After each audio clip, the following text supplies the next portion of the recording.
Sache que je suis Dieu.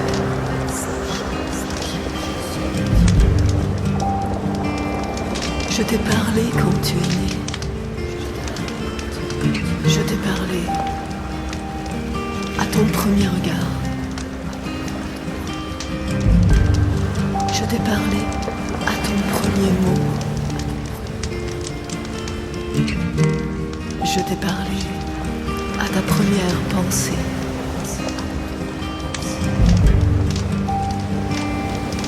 Je t'ai parlé à ton premier amour. Je t'ai parlé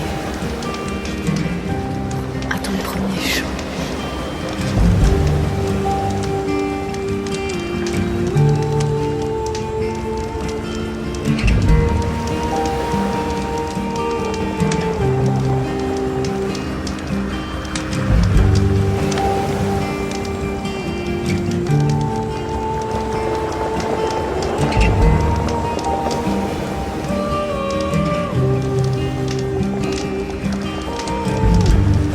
Je te parle par l'herbe des prés. Je te parle par les arbres des forêts. Je te parle par les vallées et les collines. Je te parle par les montagnes sacrées.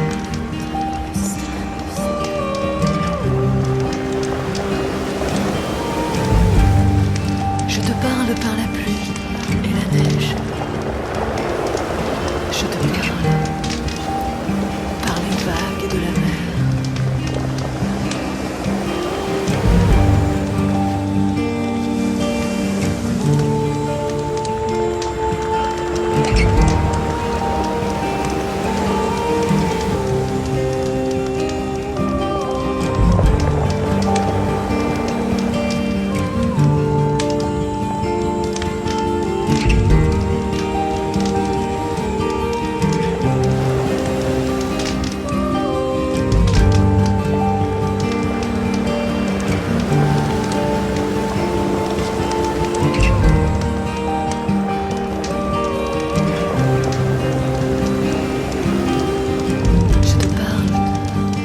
Rosée du matin,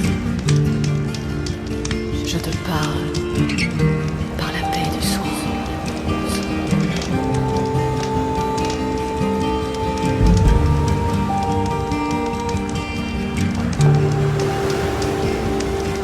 Je te parle par la splendeur du soleil. Je te parle par les étoiles brillantes. Je te parle par l'orage et les nuages. Je te parle par le tonnerre et la foudre. Je te parle par le mystérieux arc-en-ciel.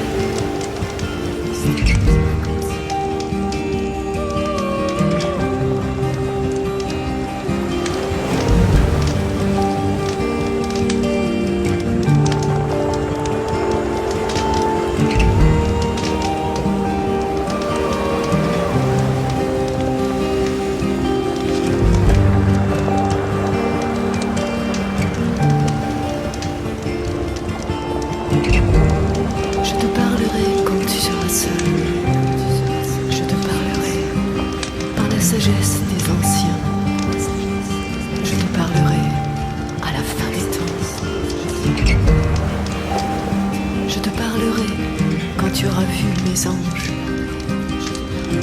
Je te parlerai tout au long de l'éternité.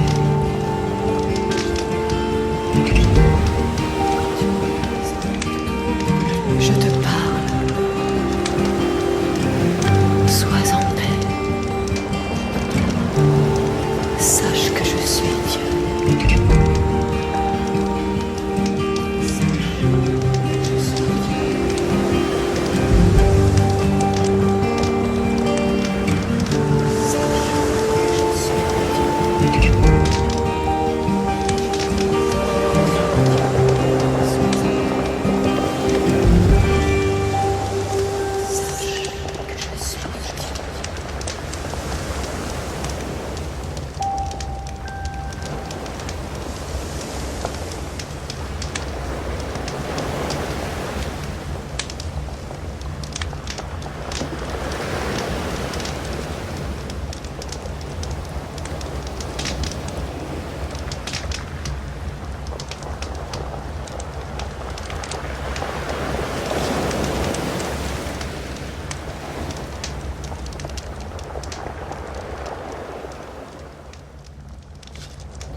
les relations entre l'intérieur et l'extérieur. Celui qui aspire à cheminer vers la subtilité, la sensibilité, la finesse du monde ardent, doit apprendre à être maître de lui-même. Il doit mettre des gardiens au portail de son intelligence, de ses sens et de toutes les voies de communication et d'échange qu'il peut y avoir entre le monde intérieur intelligible et le monde extérieur sensible. Peut-être vas-tu penser, l'extérieur, c'est mon environnement, peuplé par les êtres qui vivent autour de moi. Je te réponds que les êtres qui vivent autour de toi ne sont pas vivants tels que tu le conçois, car ce n'est jamais un monde physique qui va entrer en toi pour t'ensemencer. C'est toujours un esprit, une force, une influence qui pénétrera à l'intérieur par une porte. C'est pourquoi les portes menant vers l'intérieur doivent être gardées et protégées. Il y a les portes de l'intellect, du cœur et de la volonté. Mais il y a aussi des trous, des failles qui ont été engendrées par des faiblesses, des hérédités, des mauvaises habitudes. Tout cela doit être rendu conscient par l'étude et l'observation de soi. Sache que le monde extérieur n'est qu'une forme manifeste d'êtres subtils qui vivent autour de toi dans les mondes invisibles. Ainsi, pour diriger ta vie et la maîtriser, il ne te suffit pas de contrôler les objets et les êtres visibles, ou encore tes pensées, tes sentiments et ta volonté. Il te faut également mettre de l'ordre et de la clarté dans les mondes des esprits, des génies et des égrégores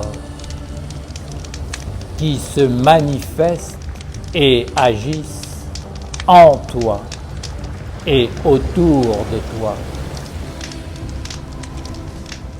Ainsi, tu pourras renforcer l'alliance avec un ange de Dieu et la conduire dans la victoire.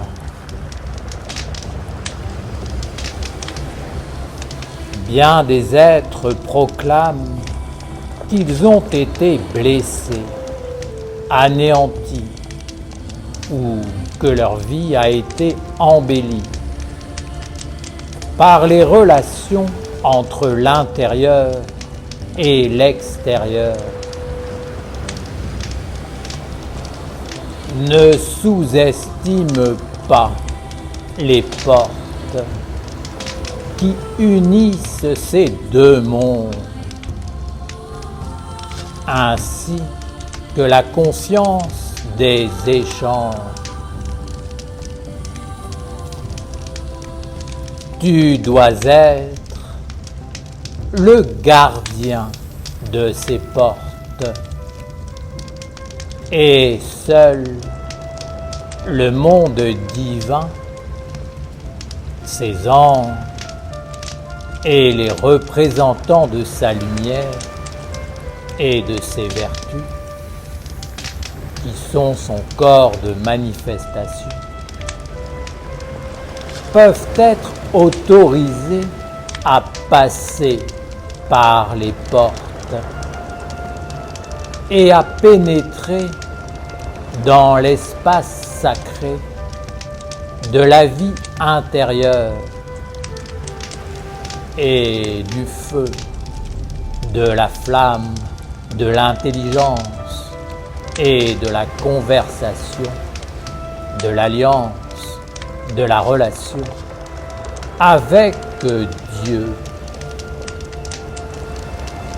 Ce lien doit être préservé de toute profanation et intrusion provenant d'un monde extérieur flou, non maîtrisé, non clarifié.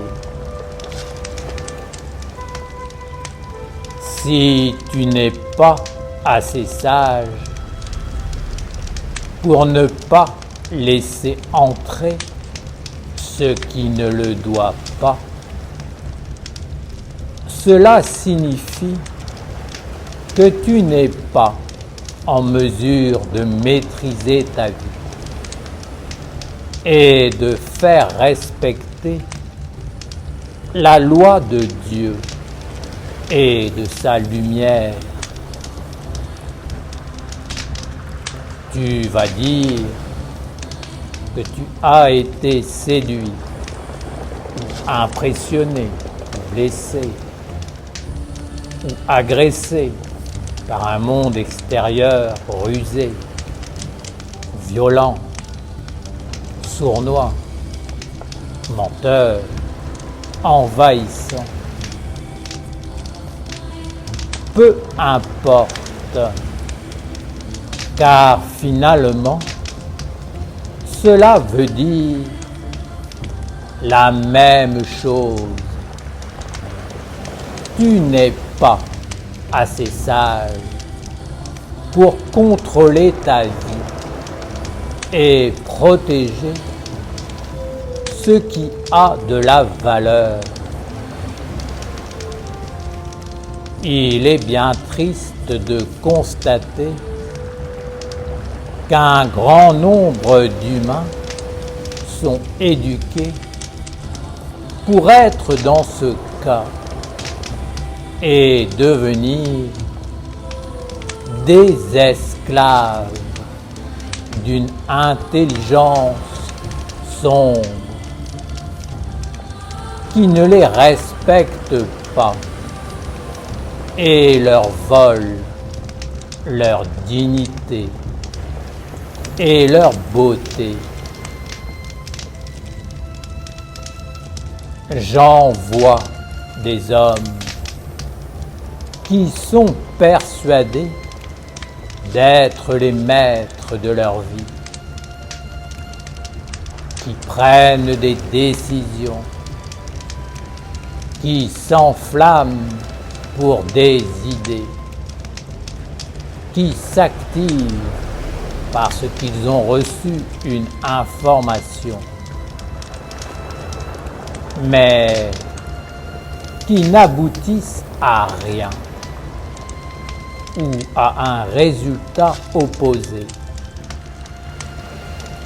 Tout simplement parce qu'ils ne sont pas les maîtres de leur terre intérieure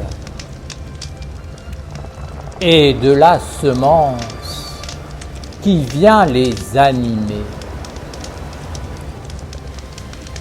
Il n'y a aucun discernement, aucune maîtrise, aucune sagesse, ni profondeur dans leur vie. Il n'y a aucun gardien aux différents portails pour sélectionner, pour discerner si l'information est sage, utile ou non. L'homme a été éduqué par des voleurs qui ne l'ont pas rendu sage et souverain, mais qui ont détruit les portes, les frontières, le contrôle, si bien qu'il n'y a plus d'intelligence, de sens, d'évidence, de clarté et de discernement. L'homme a été dépossédé de son être véritable, de son âme, et il ne sait plus qui il est et ce qu'il doit faire. Alors, il flâne dans tous les mondes afin de chercher ce qu'il pourrait faire, qui pourrait l'animer, l'intéresser, le féconder, afin qu'il se sente vivant. Ainsi, il s'ouvre à tout ce qui se présente, sans discernement, retenue, savoir-vivre, et délaisse l'essentiel, c'est-à-dire son corps et ce qui habite à l'intérieur. Lorsque l'homme perd son corps, il se retrouve à nager dans l'océan du néant, dans lequel il a vécu toute sa vie. Mais il n'est plus capable de savoir ce qui lui appartient et ce qui n'est pas à lui. Tout simplement parce qu'il n'a pas mis de gardien au portail de son intelligence, de ses sens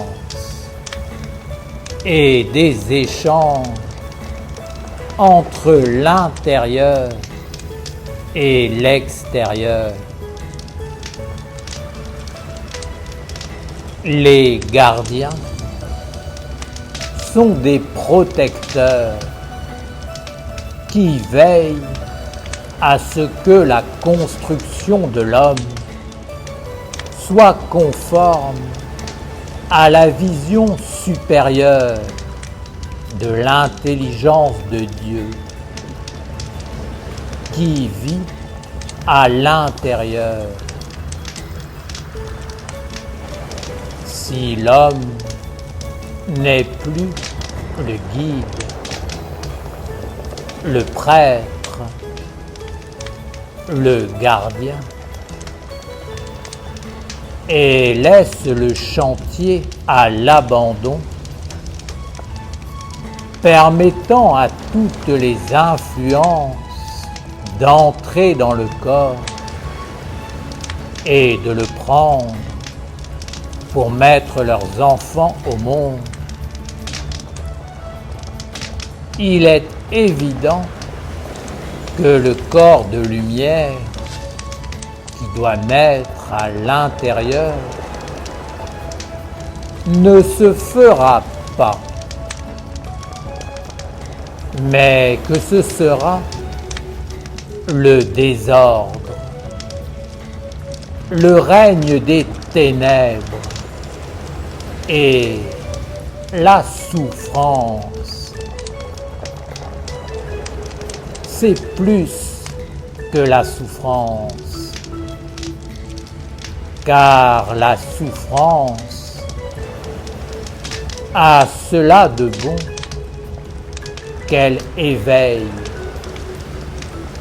Mais lorsque l'œuvre est détruite, il n'y a plus rien à éveiller. Et c'est la peur qui entre et qui gouverne. L'homme devient une éponge. Il n'a plus de substance propre. Il devient un objet que l'on manipule, un esclave qui obéit à tout ce qu'on lui dit de faire, parce qu'il ne sait plus qui il est, où sont sa terre, sa patrie, sa tradition, sa religion, sa famille, son peuple, sa destinée. La peur est en lui. La peur le gouverne, dévore son intelligence, ses sens, sa dignité, sa valeur, sa terre. Il est affolé et il devient un serviteur des ténèbres, de la bêtise, de l'ignorance, du néant. Père Michael, comment placer des gardiens pour maîtriser sa vie et être présent au portail en étant conscient des échanges magiques et subtils?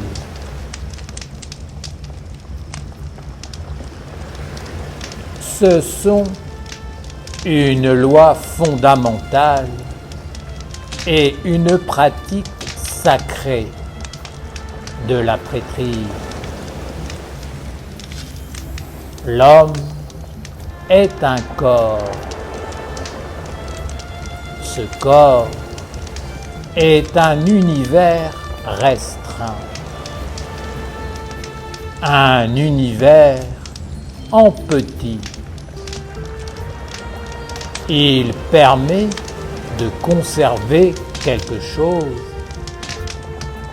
et aussi d'éliminer. Tu dois savoir quoi conserver et quoi éliminer. Ce sont deux fonctions fondamentales du corps. Tu dois étudier le corps et en comprendre les lois dans tous les mondes. Ce qui doit être conservé doit aussi être honoré. Ce qui doit être éliminé doit être recyclé. L'immortalité doit être conservée et ce qui est mortel doit être recyclé. Le corps est un outil pour conserver, honorer et rejeter. Il y a un triage, une digestion et d'un côté une sublimation et de l'autre un recyclage. Le corps est une maison, un temple. Tu dois savoir quel est le Dieu qui y est honoré en vérité, c'est-à-dire qui est vivant à l'intérieur. Si tu fais entrer la mauvaise nourriture, la respiration étouffante ou la pensée contraire, ce monde installe son Dieu, son image mentale, sa conscience d'être un homme. Il convertit tous les habitants du corps. Il instaure l'anarchie et établit son gouvernement. Peut-être es-tu le roi,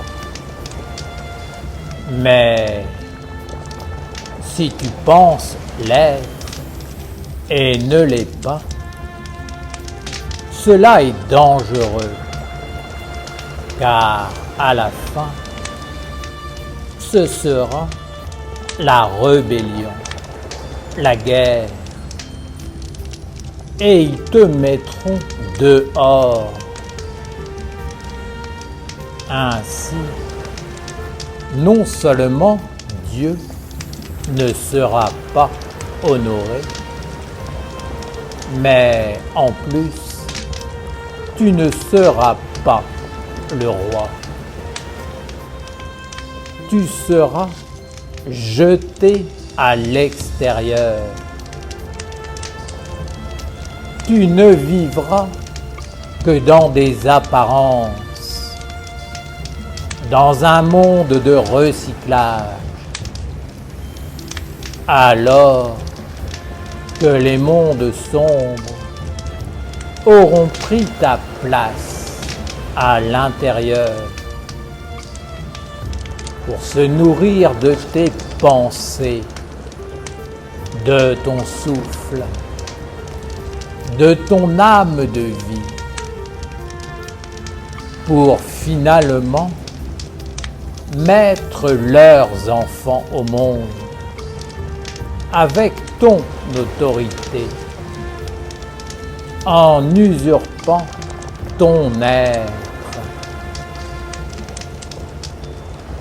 C'est pourquoi tu dois restaurer la tradition essénienne,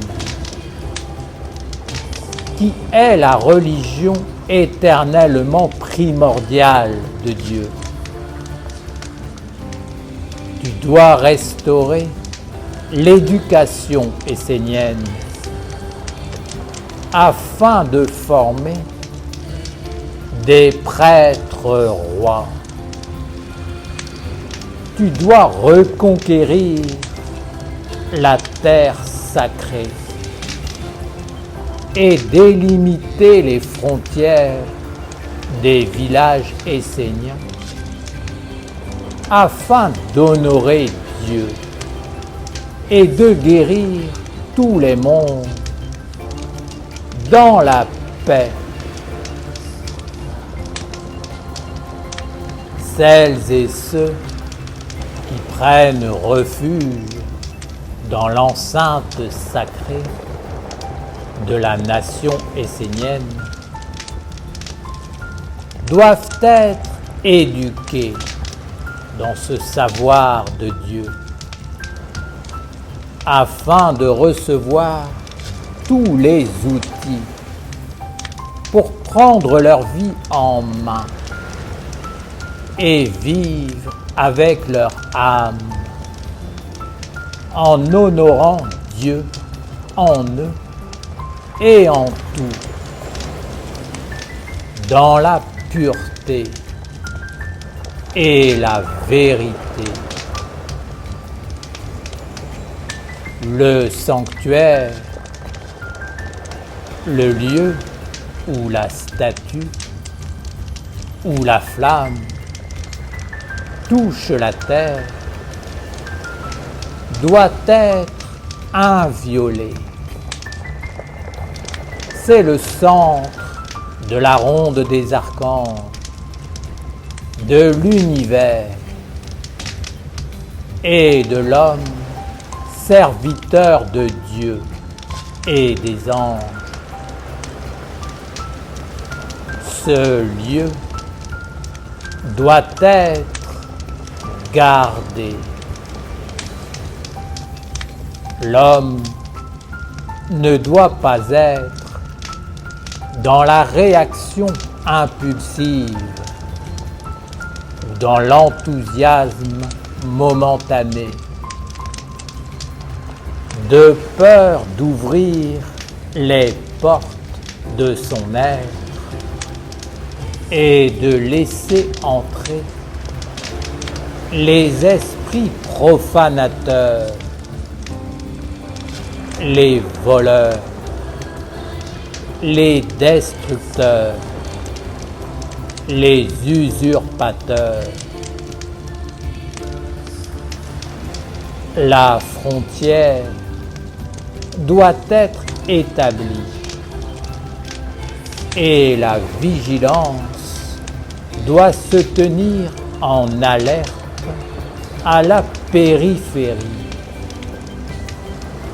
afin que toute influence, pensée, intelligence qui se présente pour entrer soit analysée, observée, mesurée, pesée, et que l'entrée soit refusée à tout ce qui n'est pas respectueux du service de Dieu et de l'offrande à Dieu.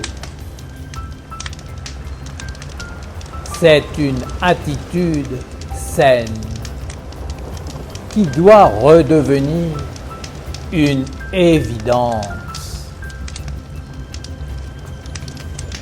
Il ne s'agit pas de regarder les êtres, les pensées, les paroles, les actes, mais les mondes qui se trouvent derrière. Cela est la sagesse et le bon sens. Mais les hommes ont abandonné cet art de vivre dans le prendre soin du bonheur. Et ils se sont laissés envahir par tout ce qui rend fou, malade, empoisonne et dépossède. À l'origine, l'homme est le gardien du corps et seuls ceux qui sont fidèles à l'ange, qui l'honorent et le servent, sont accueillis. Pourquoi accueillir celui qui est un menteur, un profiteur, un voleur, un tueur, un usurpateur? C'est celui qui vient au nom de l'Éternel qui doit être accueilli, c'est-à-dire le messager de Dieu, son ange, sa lumière, sa présence. Éveille de nouveau ce savoir instinctif et naturel, afin que les hommes ne perdent plus leur temps à faire et refaire des expériences inutiles. Seule la sagesse, la lumière, l'harmonie, l'intelligence, la bonté doivent entrer en l'homme pour féconder sa terre et faire vivre Dieu. Le reste doit demeurer à l'extérieur et jamais ne doit entrer par les portes que sont les 5 sens: l'ouïe, la vue, l'odorat, le goût et le toucher.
Je te parle, sois en paix.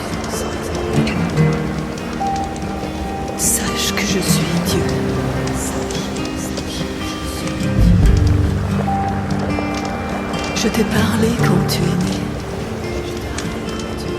Je t'ai parlé à ton premier regard. Je t'ai parlé à ton premier mot. Je t'ai parlé à ta première pensée.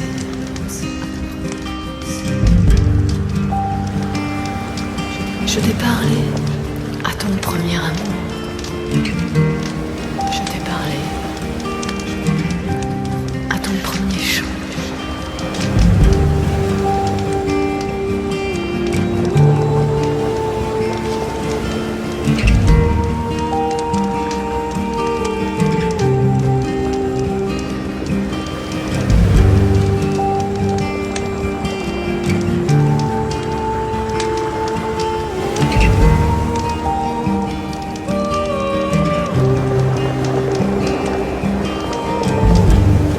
Je te parle par l'herbe des prés. Je te parle par les arbres des forêts. Je te parle par les vallées et les collines. Je te parle par les montagnes sacrées.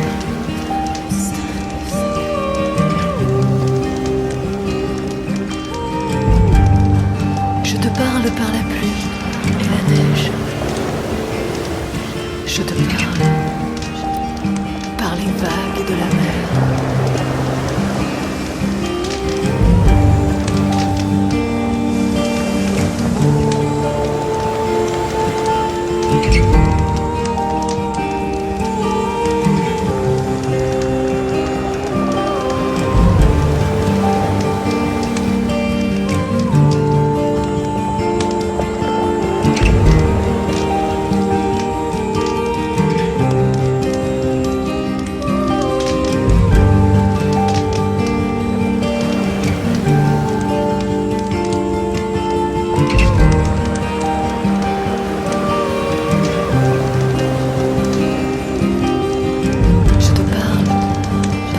Du matin, je te parle par la paix du soir.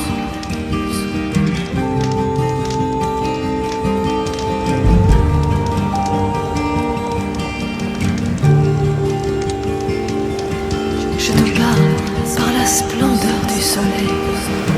Je te parle par les étoiles brillantes.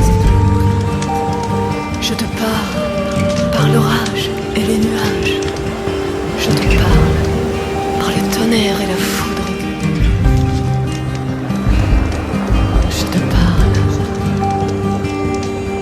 par le mystérieux arc-en-ciel.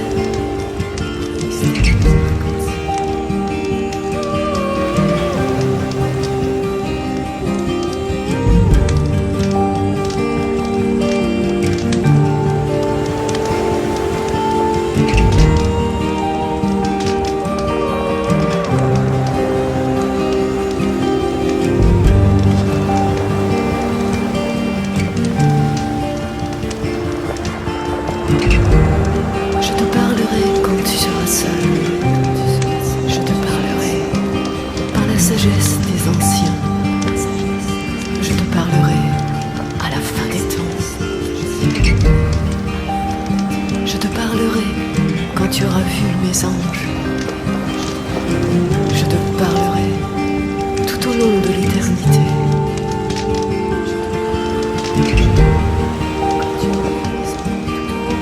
Je te parle.